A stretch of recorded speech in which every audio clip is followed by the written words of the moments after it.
ಆಕಾಶವಾಣಿ ವಿಜಯಪುರ. ಇದೀಗ ಕೇಳಿ ಬಂಜೆತನ ನಿವಾರಣೆ ತಜ್ಞರಾದ ಡಾಕ್ಟರ್ ಶಾರದಾ ಪಾಟೀಲ್ ಅವರೊಂದಿಗೆ ಸಂದರ್ಶನ.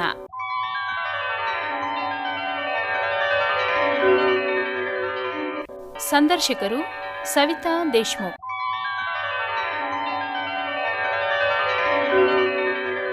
ನಮಸ್ಕಾರ ಪ್ರಿಯ ಕೇಳುಗರೆ, ನೀವೆಲ್ಲ ಹೇಗಿದ್ದೀರಾ? ಎಲ್ಲರೂ ಚೆನ್ನಾಗಿದ್ದೀರಾ ಅಂತ ಅನ್ಕೊಳ್ತಾ ನೋಡಿ ಪ್ರಿಯ ಕೇಳುಗರೆ, ತಾಯಿಯ ಮಡಿಲಲ್ಲಿ ಮಗು, ತಂದೆಯ ಹೆಗಲೇ ಇರುವ ಪುಟ್ಟ ಕೂಸು, ಮನೆಯ ತುಂಬಾ ಮಗುವಿನ ನಗು, ಇವು ಪ್ರತಿಯೊಂದು ಕುಟುಂಬದ ಕನಸು. ಆದರೆ ಕೆಲವು ದಂಪತಿಗಳಿಗೆ ಈ ಕನಸು ಸುಲಭವಾಗಿ ನನಸಾಗುವುದಿಲ್ಲ. ನಿರೀಕ್ಷೆ, ಆತಂಕ, ಸಮಾಜದ ಪ್ರಶ್ನೆಗಳು, ಬಂಧುಗಳ ಮಾತುಗಳು ಇವೆಲ್ಲವೂ ಅವರ ಮನಸ್ಸನ್ನು ನೋಯಿಸುತ್ತಾ ಇರ್ತವೆ.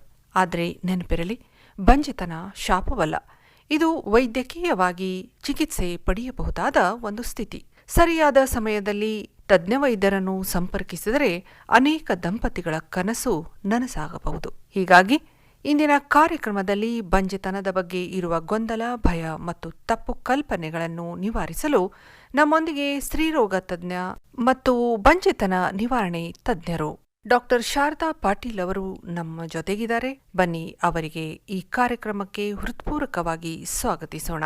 ಸ್ವಾಗತ ಡಾಕ್ಟ್ರೇ, ಹೇಗಿದ್ದೀರಾ? ನಮಸ್ಕಾರ, ನಾನು ಚೆನ್ನಾಗಿದ್ದೇನೆ. ಡಾಕ್ಟ್ರೇ, ಮೊಟ್ಟ ಮೊದಲಿಗೆ ನಾನು ಕೇಳುವ ನಿಮಗೆ ಪ್ರಶ್ನೆ ಅಂದ್ರೆ, ಬಂಜೆತನ ಅಂದ್ರೆ ಏನು?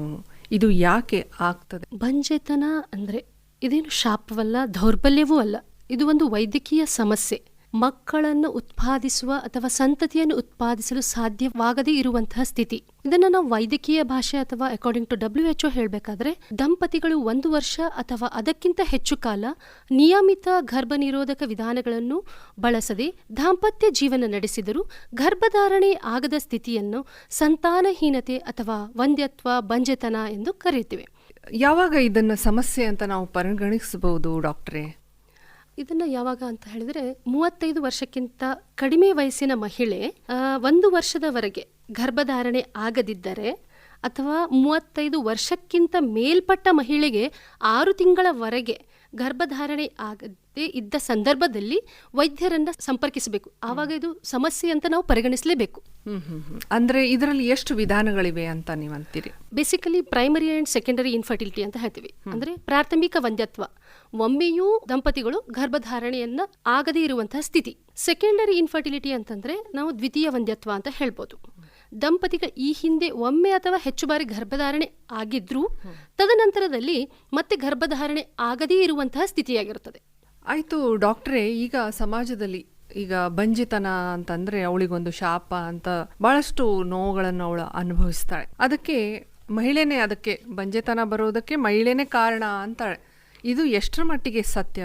ದುರದೃಷ್ಟವಶಾತ್ ನಮ್ಮ ಸಮಾಜದಲ್ಲಿ ಇನ್ನೂ ಈ ತಪ್ಪು ಕಲ್ಪನೆ ಇದೆ. ಆದರೆ ವೈದ್ಯಕೀಯವಾಗಿ ಇದು ಸಂಪೂರ್ಣವಾದಂಥ ತಪ್ಪು ಕಲ್ಪನೆನೇ. ಯಾಕಂತ ಹೇಳಿದ್ರೆ, ಸಂತಾನಹೀನತೆ ಎಂಬುದು ಮಹಿಳೆಯ ಸಮಸ್ಯೆ ಮಾತ್ರ ಅಲ್ಲ. ಇದು ಪುರುಷರಲ್ಲಿಯೂ ಮಹಿಳೆಯರಲ್ಲಿಯೂ ಅಥವಾ ಇಬ್ಬರಲ್ಲಿಯೂ ಇರುವಂಥ ಕಾರಣ. ಮುಖ್ಯವಾಗಿ ಇದು ವೈದ್ಯಕೀಯ ಪರೀಕ್ಷೆ ಅಥವಾ ಚಿಕಿತ್ಸೆ ಪಡೆಯಬಹುದಾದಂಥ ಸ್ಥಿತಿಯಾಗಿದೆ.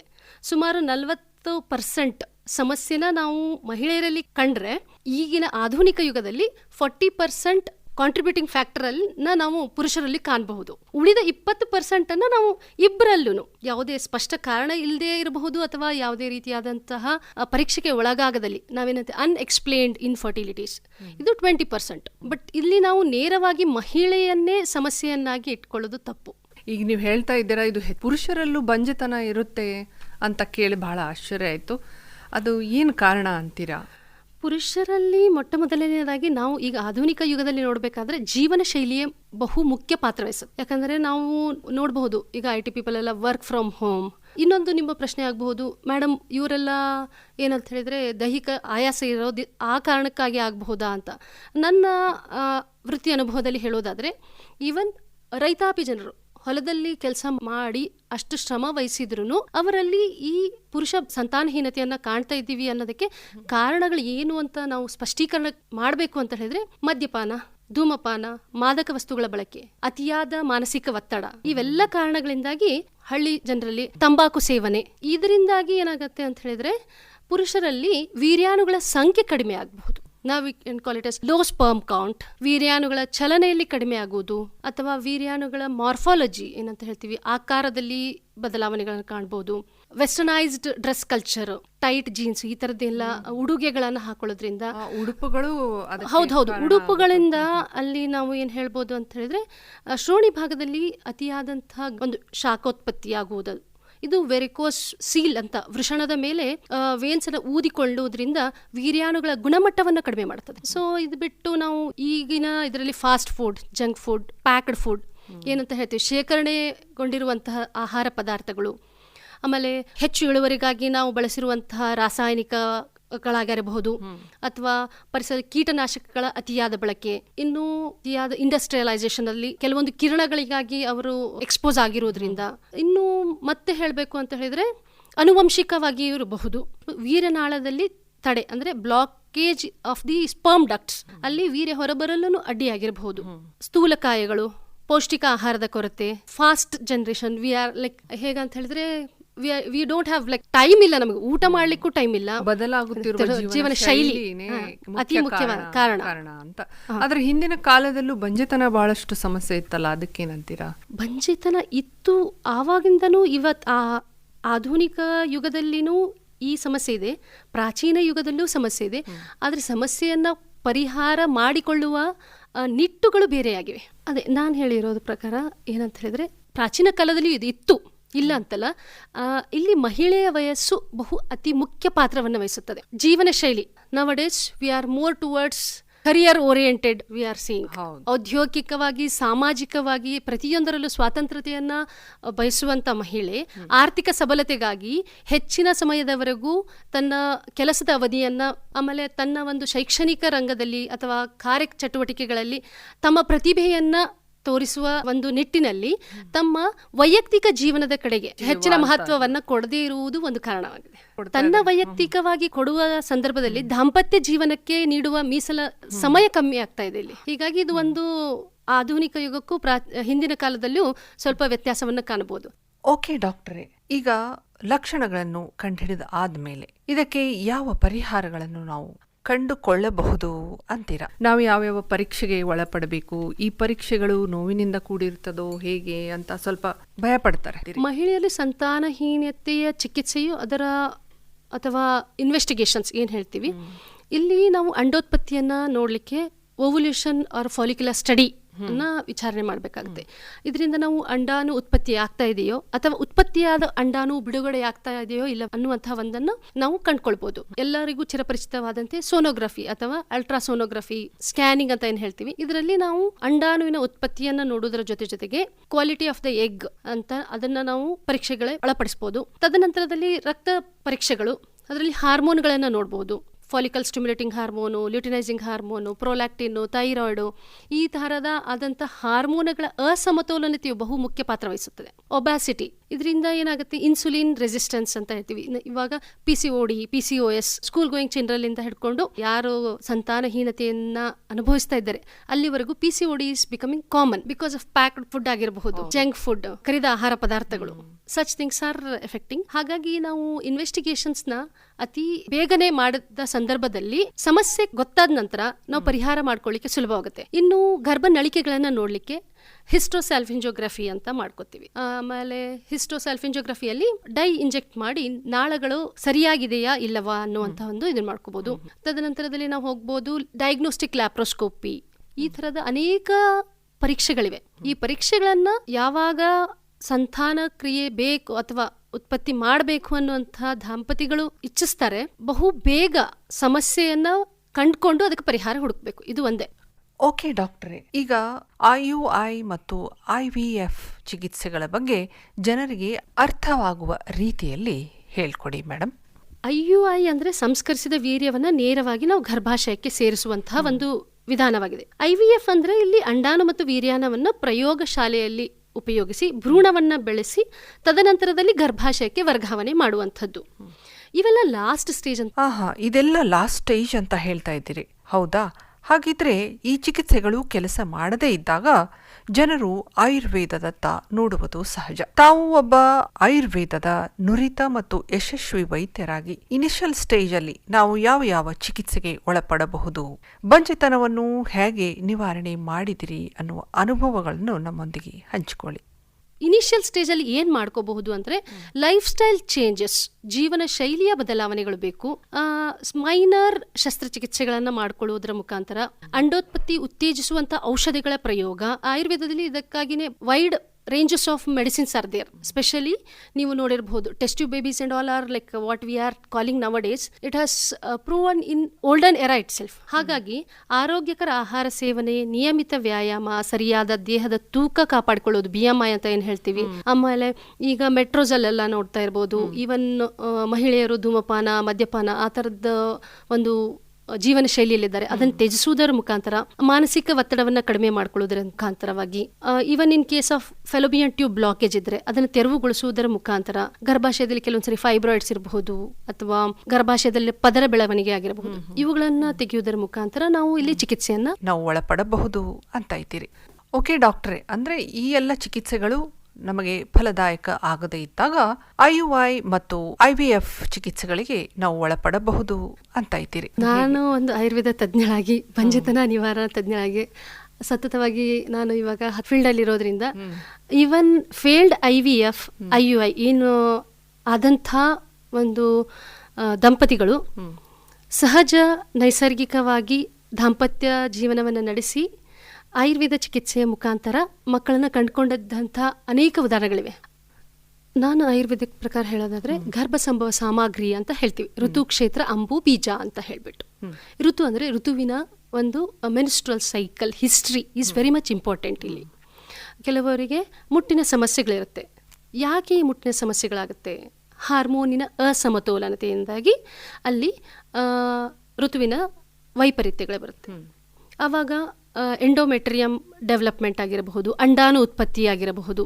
ಈ ರೀತಿಯಾದಂಥ ಸಂದರ್ಭದಲ್ಲಿ ಆಯುರ್ವೇದಿಕ್ ಚಿಕಿತ್ಸೆಯ ಮುಖಾಂತರ ದೇಹ ಶುದ್ಧೀಕರಣ, ಪಂಚಕರ್ಮ ಇತ್ಯಾದಿ ದೇಹ ಶುದ್ಧೀಕರಣ ತದನಂತರದಲ್ಲಿ ನಾವು ಅಂಡಾಣುಗಳ ಉತ್ತೇಜಿಸುವಂತಹ ಔಷಧಿಗಳ ಪ್ರಯೋಗಗಳ ಮುಖಾಂತರ ಫಾಲಿಕಲ್ ಸ್ಟಡಿ ಮಾಡ್ಕೋಬಹುದು. ಇನ್ನು ಬಂದ್ಬಿಟ್ಟು ಫೆಲೋಪಿಯನ್ ಟ್ಯೂಬ್ ಬ್ಲಾಕ್ಸ್ ಅಂತ ಹೇಳ್ತೀವಿ. ಇದರಲ್ಲಿ ಉತ್ತರ ಬಸ್ತಿ ಅತಿ ಉತ್ತಮವಾದ ಕ್ರಿಯೆಯನ್ನು ನೀಡುವುದರ ಮುಖಾಂತರ, irrespective of the system of medicine, result is important. ಹೌದು, ಯಾಕಂದರೆ ಇದು ಒಂದು ಸಂತಾನಹೀನತೆ ಎಂಬುದು ಸಾಮಾಜಿಕವಾಗಿ, ಕೌಟುಂಬಿಕವಾಗಿ, ಭಾವನಾತ್ಮಕವಾಗಿ ಸಮಸ್ಯೆಯನ್ನು ಉಂಟು ಮಾಡುವಂಥ ಸ್ಥಿತಿಯಾಗಿದೆ. ಹೌದು, ಯಾಕಂದರೆ ಕುಟುಂಬದಲ್ಲಿಯೂ ಕೂಡ ಮಹಿಳೆ ಅಥವಾ ಪುರುಷರು ಮಾನಸಿಕ ಖಿನ್ನತೆಗೊಳಗಾಗ್ತಾರೆ. ಹೌದು, ಇದು ದೋಷವಲ್ಲ, ಆದರೆ ವೈದ್ಯಕೀಯ ಸ್ಥಿತಿಗೆ ಒಳಪಡುವಂತಹ ಒಂದು ಸಂದರ್ಭ. ಹಾಗಾಗಿ ಅಂಡೋತ್ಪತ್ತಿ ಒಂದು ಔಷಧಿಗಳ ಪ್ರಯೋಗ, ದೇಹ ಶುದ್ಧೀಕರಣ, ಪಂಚಕರ್ಮ ವಿಧಾನಗಳನ್ನು ಒಳಪಡಿಸುವುದು. ತದನಂತರದಲ್ಲಿ ಏನಾದರೂ ಗರ್ಭಾಶಯದಲ್ಲಿ ಅಥವಾ ಗರ್ಭನಾಳಗಳಲ್ಲಿ ಸಮಸ್ಯೆ ಇದ್ದಲ್ಲಿ ಉತ್ತರ ಬಸ್ತಿ ಎನ್ನುವ ಒಂದು ಚಿಕಿತ್ಸಾ ಪದ್ಧತಿಯ ಮುಖಾಂತರ ಟ್ಯೂಬಲ್ ಬ್ಲಾಕೇಜ್ ಅನ್ನು ನಾವು ನಿವಾರಣೆ ಮಾಡಬಹುದು. ಈ ಎಲ್ಲಾ ಅಂಶಗಳನ್ನ ಕನ್ಸಿಡರ್ ಮಾಡಿದ್ರೆ ಋತು ಅಂದ್ರೆ ಇಲ್ಲಿ ನಾವು ಹೇಗೆ ಒಂದು ಸಸ್ಯಗಳನ್ನ ಬೆಳೆಸಲಿಕ್ಕೆ ವಾತಾವರಣದ ಅವಶ್ಯಕತೆ ಇರುತ್ತದೆ, ಅದೇ ರೀತಿಯಾಗಿ ಗರ್ಭದಲ್ಲಿ ಗರ್ಭ ಧಾರಣೆ ಮಾಡಿ ಬೆಳವಣಿಗೆಗೆ ಋತುವಿನ ಅವಶ್ಯಕತೆ ಇದೆ. ಇದನ್ನ ನಾವು ಋತುಚಕ್ರ ಅಥವಾ ಮೆನ್ಸ್ಟ್ರಲ್ ಸೈಕಲ್ ಅಂತ ಏನು ಕರಿತೀವಿ. ಮೊದಲನೇದಾಗಿ ದೇಹವನ್ನು ನಾವು ಪೂರ್ವ ಚಿಕಿತ್ಸೆ, ಪ್ರಧಾನ ಚಿಕಿತ್ಸೆ ಹಾಗೂ ಪಶ್ಚಾತ್ ಚಿಕಿತ್ಸೆಗಳನ್ನ ಮಾಡ್ಕೋತೀವಿ. ಪೂರ್ವದಲ್ಲಿ ದೇಹವನ್ನ ಸ್ನೇಹಪಾನ, ಸ್ವೇದನ ಅನ್ನುವಂತಹ ಒಂದು ಪ್ರಕ್ರಿಯೆಗಳಿಗೆ ಒಳಪಡಿಸಿ ಶ್ರೋತ ಶುದ್ಧೀಕರಣ ಮಾಡುವುದರಲ್ಲಿ ನಾವು ವಮನ, ವಿರೇಚನ, ಬಸ್ತಿ, ನಸ್ಯ ಈ ಥರನಾದಂಥ ಪಂಚಕರ್ಮ ಕ್ರಿಯೆಗಳನ್ನು ಮಾಡ್ಕೊಳ್ತೇವೆ. ತದನಂತರ ಪಶ್ಚಾತ್ ಕರ್ಮ ಅಂದರೆ ಇದು ಸಂಸರ್ಜನ ಕರ್ಮ. ದೇಹ ಸಾಕಷ್ಟು ಬದಲಾವಣೆಗೆ ಹೋಗಿ ಕೋಷ್ಠದಲ್ಲಿ ಅಗ್ನಿ ಅಂದರೆ ನಮ್ಮ ಡೈಜೆಸ್ಟಿವ್ ಪವರ್ ವೇರಿಯೇಷನ್ ಆಗಿರುವುದರಿಂದ ನಾವು ಅಲ್ಲಿ ಈಸಿ ಡೈಜೆಸ್ಟಿಬಲ್ ಫುಡ್, ಸಹಜವಾಗಿ ಜೀರ್ಣವಾಗುವಂತಹ ಗಂಜಿ, ಲೇಪ, ಪೇಯ, ಗ್ರ್ಯಾಜುವಲಿ ಸೆಮಿ ಸಾಲಿಡ್ ಫುಡ್ ಆ ಥರದವರೆಗೂ ಇದನ್ನು ಅಳವಡಿಸಿ ದೇಹವನ್ನು ಶುದ್ಧೀಕರಣಗೊಳಿಸ್ತೇವೆ. It is we can consider it as a pre conceptional therapy and pre conceptional counselling can proceed with this is very much essential. ಇದು ಬಹಳ ಈಗಿನ ಜಗತ್ತಿಗೆ ಅತಿ ಅವಶ್ಯಕವಾದಂಥದ್ದಾಗಿದೆ. ಡಾಕ್ಟ್ರೇ, ಈ ದಂಪತಿಗಳ ಚಿಕಿತ್ಸೆಯ ಜೊತೆಗೆ ಕುಟುಂಬದವರ ನೆರವು ಬಹಳ ಮುಖ್ಯ ಅಂತ ಕೇಳಿಬರ್ತದೆ. ಇಲ್ಲಿ ನೀವು ಹೇಳಿದ್ರ ಪ್ರಕಾರ ಸಂತಾನಹೀನತೆಯ ಒಂದು ಚಿಕಿತ್ಸೆ ಪ್ರಕ್ರಿಯೆ ಕೇವಲ ದಂಪತಿಗಳಿಂದ ಮಾತ್ರ ಅಲ್ಲ, ಕುಟುಂಬದ ವಾತಾವರಣ ಬಹು ಮುಖ್ಯ ಪಾತ್ರ ವಹಿಸುತ್ತದೆ. ಈ ಚಿಕಿತ್ಸೆಗಳೆಲ್ಲವೂ ಆರ್ಥಿಕ ನೆರವನ್ನ ಬಯಸ್ತವೆ. ತದನಂತರದಲ್ಲಿ ಮಾನಸಿಕವಾಗಿ ಒಂದು ಸಮತೋಲನತೆಯನ್ನು ಕೊಡಬೇಕಾಗುತ್ತೆ. ಯಾಕಂತ ಹೇಳಿದಲ್ಲಿ ಪ್ರತಿ ತಿಂಗಳಿನ ಒಂದು ಮುಟ್ಟು ಸಂದರ್ಭದಲ್ಲಿ ತಾಯಿ ಈ ತಿಂಗಳಲ್ಲಿ ಗರ್ಭಧಾರಣೆ ಆಗಬಹುದೇನೋ ಒಂದು ಆಶಾದಾಯಕ ರೂಪದಲ್ಲಿ ಇರ್ತಾಳೆ. ಆ ಸಂದರ್ಭದಲ್ಲಿ ಕುಟುಂಬ ಸದಸ್ಯರು ಒಂದು ಹೀನಾಯಕವಾದ ಒಂದು ಶಬ್ದಗಳ ಬಳಕೆಯೋ ಅಥವಾ ಚಿಕಿತ್ಸೆಯ ವೆಚ್ಚವನ್ನು ಭರಿಸಲು ಆಗದ ಸಂದರ್ಭದಲ್ಲಿ ಯಾವುದೇ ಒಂದು ಮಾತಿನ ಭಾವನೆಗಳನ್ನು ಬದಲಾಯಿಸುವುದರಿಂದ ಅವಳಲ್ಲಿ ಹಾರ್ಮೋನುಗಳ ವೈಪರೀತ್ಯಕ್ಕೆ ಕಾರಣ ಆಗುತ್ತೆ. ಇದು ಕೇವಲ ಮಗು ಅನ್ನುವಂಥದ್ದು ಒಂದು ಕುಟುಂಬದ ಸಂತೋಷದ ಒಂದು ಪ್ರತೀಕ. ಮೊದಲನೇದಾಗಿ ತಾವು ಹೇಳಿದ್ರಿ, ಮಗು ಅನ್ನುವಂಥದ್ದು ಎಲ್ಲರ ಕನಸು. ಆ ಕನಸನ್ನು ಪಡ್ಕೊಳ್ಳಿಕ್ಕೆ ಬಹಳಷ್ಟು ಜನ ಸುಲಭವಾಗಿ ಸಿಗುವುದಿಲ್ಲ. ಕನಸನ್ನು ನನಸು ಯಾವುದೇ ಒಂದು ಪ್ರಕ್ರಿಯೆಯಲ್ಲಿ ಕನಸು ನನಸಾಗಬೇಕಾದ್ರೆ ಅದರಿಂದ ಪರಿಶ್ರಮ ಅತಿ ಮುಖ್ಯ. Supporting systems are very much important. ಇದು ಬಂಜತನ ಅನ್ನುವಂಥದ್ದು ಕೇವಲ ದೈಹಿಕವಾದಂಥದ್ದಲ್ಲ, ಮಾನಸಿಕವಾಗಿ. ಯಾಕೆ ದಾಂಪತ್ಯ ಜೀವನವನ್ನುವುದು ಕೂಡ ಪುರುಷ ಅಥವಾ ಸ್ತ್ರೀಯ ಮಾನಸಿಕ ಸಮತೋಲನವನ್ನು ಅವಲಂಬಿಸಿರುತ್ತದೆ. ಆಧುನಿಕ ಯುಗದಲ್ಲಿ ಕೆಲಸದ ಒತ್ತಡದಿಂದಾಗಿ ಪ್ರತಿಯೊಬ್ಬರು ಕೊಡುವಂತಹ ಸಮಯವೂ ಕೂಡ ಕೇವಲ ಕ್ವಾಂಟಿಟಿ ಆಗಿರಬಾರದು, quality of time is important. ಡಾಕ್ಟ್ರೇ, ನೀವು ಹೇಳ್ತಾ ಇದ್ದೀರಿ ಮಾನಸಿಕ ಸದೃಢತೆ ಬಹಳ ಮುಖ್ಯ ಅಂತ ಇದ್ದೀರಿ. ಹಾಗೆ ಅನೇಕ ದಂಪತಿಗಳ ಜೀವನಕ್ಕೆ ಜೀವದಾಯಿನಿಯಾಗಿ ಅವರು ಮಗು ಪಡೆದುಕೊಳ್ಳುವಲ್ಲಿ ನಿಮ್ಮ ವೈದ್ಯಕೀಯ ಚಿಕಿತ್ಸೆ ಯಶಸ್ವಿಗೊಂಡಿದೆ. ಅಂತ ಅನೇಕ ಸಂದರ್ಭಗಳಲ್ಲಿ ನಿಮ್ಮ ಮನಸ್ಸಿಗೆ ಮುದಗೊಳಿಸುವಂಥ ಸಂದರ್ಭ ಯಾವುದು? ವೈದ್ಯಳಾಗಿ ಯಾವಾಗ ನಾವು patient more than 10 years, 12 years, 18 years, 18 ವರ್ಷ ಒಂದು ಪರ್ವನೆ ಅಂತ ಹೇಳ್ಬೋದು ನಾವು, ಆ ರೀತಿಯಾದಂಥ ದಂಪತಿಗಳಲ್ಲಿ ಚಿಕಿತ್ಸೆ ನೀಡಿ ಫಲದಾಯಕವಾದಂಥ ಸಂದರ್ಭವು ಮನಸ್ಸಿಗೆ ಇಷ್ಟೊಂದು ಸಂಭ್ರಮದ ವಿಷಯ. ಕೆಲವೊಂದು ಪೇಷಂಟ್ ಬಂದ್ಬಿಟ್ಟು, ಮೇಡಮ್ ಇವತ್ತು ಇಷ್ಟು ದಿವಸ ನಾನು ಮಕ್ಕಳು ಇಲ್ಲ ಅಂತ ಬಂದು ಅಳ್ತಾ ಇದ್ದೆ ನಿಮ್ಮ ಮುಂದೆ, ಇವತ್ತು ಬಂದು ಅಳ್ತಾ ಇರೋದು ಇದು ಸಂತೋಷದ ಕಣ್ಣೀರು ಅಂತ ಹೇಳಿದಾಗ ಜಗತ್ತಿನಲ್ಲಿ ಇದಕ್ಕಿಂತ ದೊಡ್ಡದಾದ ಯಾವುದೇ ಆದ ಬಹುಮಾನವಿಲ್ಲವೇನೋ ಅನ್ನುವಂಥ ಪ್ರಕ್ರಿಯೆಗಳು. ಅವರ ಆ ಸಂತೋಷವೇ ನಿಮ್ಮಲ್ಲಿ ಸಾರ್ಥಕತೆಯನ್ನು ಮೂಡಿಸ್ತದೆ ಅಲ್ವೇ ಡಾಕ್ಟ್ರೇ? ನೋಡಿ, ನಿಮ್ಮಲ್ಲಿಗೆ ಬಂದವರು 80% ಸಕ್ಸೆಸ್ ಕೇಸ್ಗಳಿವೆ ಅಂತ ಕೇಳಿ ಬಂತು. ಈಗ ಗರ್ಭಧಾರಣೆ ಆದ ಮೇಲೆ ಗರ್ಭಕ್ಕೆ ಸಂಸ್ಕಾರವನ್ನು ಕೊಡೋದು ಹೇಗೆ? ಗರ್ಭ ಸಂಸ್ಕಾರ ಅಂದರೆ ಗರ್ಭದಲ್ಲಿರುವ ಮಗು ಜಗತ್ತಿಗೆ ಪರಿಚಯಿಸುವುದರ ಮೊದಲೇ ತಾಯಿ ಅದರೊಂದಿಗೆ ನಡೆಸುವಂಥ ಗರ್ಭ ಸಂವಾದ ಮಾತು, ಷಷ್ಠೀ ಬುದ್ಧಿ ಅಂತ ಹೇಳ್ತೀವಿ. 6 ತಿಂಗಳಲ್ಲಿ ಮಗುವಿಗೆ ಒಂದು ಹೊರಗಿನ ಪ್ರಪಂಚದ ಧ್ವನಿಗಳು ಕೂಡ ಆಲಿಕೆಯ ಸಾಮರ್ಥ್ಯ ಬರುತ್ತೆ. ಮೊದಲನೇ 3 ತಿಂಗಳಲ್ಲಿ ನರ್ವಸ್ ಸಿಸ್ಟಮ್ ಮೆದುಳು ಬೆಳವಣಿಗೆ ಆಗಿದ್ರೆ ಅದರ ಬುದ್ಧಿ analysis power will start from 6th month. ಹಾಗಾಗಿ ಆ ಸಂದರ್ಭದಲ್ಲಿ ಈವನ್ ಗರ್ಭವತಿ ರಕ್ತದೊತ್ತಡ ಅಂಥ ಸಂದರ್ಭದಲ್ಲಿ ಮ್ಯೂಸಿಕ್ ಥೆರಪಿ, ಮಂತ್ರ ಥೆರಪಿ ಅಥವಾ ಲಲಿತಾ ಸಹಸ್ರನಾಮವಾಗಿರಬಹುದು, ಆಯಾ ಧರ್ಮದ ಆಚರಣೆಯ ಅನುಗುಣವಾಗಿ ಅವರು ಧಾರ್ಮಿಕ ಆಚರಣೆಗಳನ್ನು ಮಾಡೋದರ ಮುಖಾಂತರ ದೈವ ಆರಾಧನೆಯಾಗಿರಬಹುದು, ಈ ರೀತಿಯಾದಂಥ ಸಂಸ್ಕಾರಗಳು ಮಗುವಿನ ಮೇಲೆ ಅತಿ ಉತ್ತಮವಾದ ಪರಿಣಾಮ ಬೀರುತ್ತದೆ. ನಿಮಗೆಲ್ಲರಿಗೂ ಗೊತ್ತಿರುವ ಪ್ರಕಾರ ರಾಕ್ಷಸ ಪ್ರವೃತ್ತಿಯನ್ನು ಹೊಂದಿರುವಂತಹ ಹಿರಣ್ಯಕಶ್ಯಪಿನ ಮಗ ಭಕ್ತ ಪ್ರಹ್ಲಾದ ಹರಿಭಕ್ತನಾದ. ಇಲ್ಲಿ ತಾಯಿಯ ಗರ್ಭದಲ್ಲಿರುವಾಗ ಪ್ರಹ್ಲಾದನಿಗೆ ಸಿಕ್ಕಂತಹ ಗರ್ಭವತಿಯ ಚಟುವಟಿಕೆಗಳು, ಅವರು ಆಶ್ರಮದಲ್ಲಿದ್ದರು, ನಾರದ ಮುನಿಯ ಆಶ್ರಮದಲ್ಲಿ ಸತತವಾಗಿ ಸಕಾರಾತ್ಮಕ ಹಾಗೂ ಸಾತ್ವಿಕ ಚಟುವಟಿಕೆಗಳು ಗರ್ಭಿಣಿಯ ಮೇಲೆ ಅತಿ ಪರಿಣಾಮವನ್ನು ಬೀರುತ್ತದೆ. ಸಂಸ್ಕಾರ ಅತಿ ಮುಖ್ಯವಾದಂಥದ್ದು ಅಲ್ವಾ? ಅದನ್ನ ಎಷ್ಟು ದಿನಗಳವರೆಗೆ ನೀವು ಕೌನ್ಸಿಲಿಂಗ್ ಮಾಡ್ತೀರಿ? ಆ ರೀತಿ ಸಂಸ್ಕಾರವನ್ನು ಕೊಡಲು ಪ್ರಯತ್ನಿಸ್ತೀರಾ? ಗರ್ಭ ಸಂಸ್ಕಾರ ಅನ್ನುವಂಥದ್ದನ್ನು ನಾನು ಇಲ್ಲಿ ನನ್ನ ಅನುಭವದ ಮೇರೆಗೆ ಗರ್ಭ ಧಾರಣೆಯ ಪೂರ್ವದಲ್ಲಿಯೇ ಪ್ರೀ ಕನ್ಸೆಪ್ಷನಲ್ ಅಂತ ಏನು ಹೇಳ್ತೀವಿ, ಕೌನ್ಸಿಲಿಂಗ್ ಆರ್ ಥೆರಪೀಸ್, ಆ ಸಂದರ್ಭದಲ್ಲಿನೇ ಯೋಗ, ಆಧ್ಯಾತ್ಮಿಕವಾದಂಥ ವಿಚಾರಗಳು, ಸಾತ್ವಿಕ ಚಟುವಟಿಕೆಗಳು, ಸಾತ್ವಿಕ ಆಹಾರ, ಪ್ರಾಣಾಯಾಮ, ಇದರಿಂದ ದೇಹವು ಕ್ರಿಯಾಶೀಲತೆಗೊಳಗಾಗುತ್ತೆ. ಗರ್ಭಧಾರಣೆಯ ತದನಂತರದಲ್ಲಿ ನಾವು ಲಘು ವ್ಯಾಯಾಮ, ಯೋಗ ನಿದ್ರೆ ಹಾಗೂ ಅತಿಯಾಗಿ ಜೀರ್ಣಕ್ರಿಯೆಗೆ, ಅಂದರೆ ಜೀರ್ಣಕ್ರಿಯೆಯಲ್ಲಿ ಬಹು ಮುಖ್ಯ ಪಾತ್ರ ವಹಿಸುತ್ತದೆ. ಯಾವಾಗ ಟಾಕ್ಸಿನ್ಸ್ ಅಥವಾ ವಿಷಕಾರಿಗಳ ಬೆಳವಣಿಗೆ ಆಗ್ತದೆ ದೇಹದಲ್ಲಿ, ಮನುಷ್ಯನಲ್ಲಿ ಜಡತ್ವ ಬರುತ್ತದೆ, ಕ್ರಿಯಾಶೀಲತೆ ಕಡಿಮೆ ಆಗುತ್ತದೆ. ಆದ ಕಾರಣಕ್ಕಾಗಿ ಲಘು ಆಹಾರಗಳ ಸೇವನೆ, ಆದಷ್ಟು ಹಣ್ಣು ತರಕಾರಿಗಳು, ಡ್ರೈ ಫ್ರೂಟ್ಸು, ಈ ಥರದ್ದು ಒಂದು ಆಹಾರ ಪದ್ಧತಿ, ಜೀವನ ಶೈಲಿಯ ಬದಲಾವಣೆಗಳು, ಸ್ವಚ್ಛಂದವಾಗಿ ಹೊರಗಿನ ಪರಿಸರದಲ್ಲಿ ನಿಯಮಿತವಾದಂಥ ವ್ಯಾಯಾಮ, ಕಾಲ್ನಡಿಗೆಗಳು, ಕನಿಷ್ಠ 15 ನಿಮಿಷ, ಬೆಳಗ್ಗೆ ಅಥವಾ ಸಾಯಂಕಾಲದಲ್ಲಿ ಹಕ್ಕಿಗಳ ಪ್ರಕೃತಿಯೊಂದಿಗೆ ತಮ್ಮ ಒಡನಾಟಗಳನ್ನು ಇಟ್ಕೊಂಡು ಅದು ಗರ್ಭಿಣಿಗೆ ಅತಿ ಉತ್ತಮ ಪರಿಣಾಮ ಬೀರುತ್ತದೆ ಅಂತ ಹೇಳ್ಬೋದು. ಡಾಕ್ಟ್ರೇ, ಹೋಗ್ತಾ ಹೋಗ್ತಾ ನಮ್ಮ ಕೇಳುಗರಿಗೆ ಈ ಬಂಜೆತನದ ಬಗ್ಗೆ ಯಾವ ಕಿವಿ ಮಾತನ್ನು ಹೇಳಲು ಬಯಸ್ತೀರಿ? ಒಳ್ಳೆಯ ಜೀವನ ಶೈಲಿ, ಒಳ್ಳೆಯ ಆಹಾರ ಪದ್ಧತಿ, ದಾಂಪತ್ಯದಲ್ಲಿ ಸಾಮರಸ್ಯ, ಬಂಜೆತನಕ್ಕಿರುವ ಮುಖ್ಯ 3 ಸೂತ್ರಗಳಾದರೆ ಜೊತೆಗೆ ಅನುಭವಿ ವೈದ್ಯರ ಮೇಲೆ ವಿಶ್ವಾಸ ಹಾಗೂ ಚಿಕಿತ್ಸೆಯಲ್ಲಿ ತಾಳ್ಮೆ, ಈ ಅಂಶಗಳು ಬಹುಮುಖ್ಯ ಪಾತ್ರ ವಹಿಸುತ್ತದೆ. ಸಂತಾನಹೀನತೆ ಎಂದರೆ ಜೀವನದಲ್ಲಿ ಸೋಲಲ್ಲ, ಇದು ಚಿಕಿತ್ಸೆ ಪಡೆಯಬಹುದಾದ ವೈದ್ಯಕೀಯ ಸಮಸ್ಯೆ. ಇಂದಿನ ವೈದ್ಯಕೀಯ ಕ್ಷೇತ್ರದಲ್ಲಿ ಅನೇಕ ಪರಿಣಾಮಕಾರಿ ಚಿಕಿತ್ಸೆಗಳು ಲಭ್ಯವಿವೆ. ಆತಂಕ ಅಥವಾ ಮುಜುಗರ ಪಡುವ ಅಗತ್ಯವಿಲ್ಲ. ಈ ನಿಟ್ಟಿನಲ್ಲಿ ಒಂದು ಸಂದೇಶ ಏನು ಅಂತಂದ್ರೆ, ಪ್ರತಿ ಸಂದರ್ಭದಲ್ಲಿ ಮಹಿಳೆಯನ್ನು ದೂಷಿಸದೆ ಸಕ್ರಿಯವಾಗಿ ಪುರುಷರು ಚಿಕಿತ್ಸೆಗೆ ಅಥವಾ ಪರೀಕ್ಷೆಗೆ ಒಳಗಾಗಿ ಚಿಕಿತ್ಸೆಯನ್ನು ಪಡೆದುಕೊಂಡಲ್ಲಿ ಈ ದಾಂಪತ್ಯ ಜೀವನದಿಂದ ಬಂಜೆತನವನ್ನ ನಿವಾರಣೆ ಮಾಡಬಹುದು ಅಂತ ಹೇಳ್ತಾ, ಬಂಜೆತನದಿಂದ ಬಳಲುತ್ತಿರುವ ದಂಪತಿಗಳಿಗೆ ಆದಷ್ಟು ಬೇಗ ತಂದೆ ತಾಯಿ ಆಗುವ ಭಾಗ್ಯ ಲಭಿಸಲಿ ಎಂದು ಹಾರೈಸುತ್ತೇನೆ. ತುಂಬ ಸಂತೋಷ ಡಾಕ್ಟ್ರೇ. ಹಾಗಿದ್ರೆ ನಿಮಗೆ ಸಂಪರ್ಕಿಸಬೇಕಾದ ನಂಬರನ್ನು ಒಮ್ಮೆ ಹೇಳ್ಬಿಡಿ.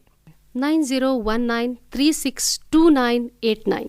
ಕೇಳಿ ಪ್ರಿಯ ಕೇಳುಗರೆ, ನಿಮಗೆ ಡಾಕ್ಟರ್ ಶಾರದಾ ಪಾಟೀಲ್ ಅವರಿಗೆ ಸಂಪರ್ಕಿಸಬೇಕಾದರೆ 9019362989 ಈ ನಂಬರ್ಗಳಿಗೆ ಸಂಪರ್ಕಿಸಿರಿ. ನೆನಪಿಡಿ ಪ್ರಿಯ ಕೇಳುಗರೆ, ಬಂಜೆತನವು ಶಾಪವಲ್ಲ. ಒಳ್ಳೆಯ ಜೀವನ ಶೈಲಿ, ಒಳ್ಳೆಯ ಆಹಾರ, ದಾಂಪತ್ಯದಲ್ಲಿ ಸಾಮರಸ್ಯ ಮತ್ತು ವೈದ್ಯರಲ್ಲಿ ವಿಶ್ವಾಸವನ್ನು ಇಟ್ಟುಕೊಂಡು ಬಂಜೆತನವನ್ನು ನಿವಾರಿಸಿಕೊಳ್ಳಿ. ಖುಷಿಯಾಗಿರಿ, ಸಂತೋಷವಾಗಿರಿ. ಹಿರಿಯರ ಕಾಳಜಿಯನ್ನು ತೆಗೆದುಕೊಳ್ಳಲು ಮರೆಯಬೇಡಿ ಅಂತ ಹೇಳ್ತಾ ನಮಸ್ಕಾರ ಡಾಕ್ಟ್ರೇ. ನಮಸ್ಕಾರ.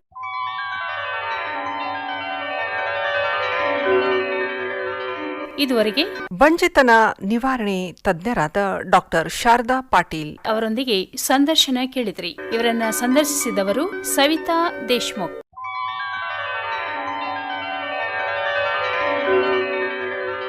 ಕಾರ್ಯಕ್ರಮದ ನಿರ್ವಹಣೆ ಬಿ ಸಿದ್ದಣ್ಣ.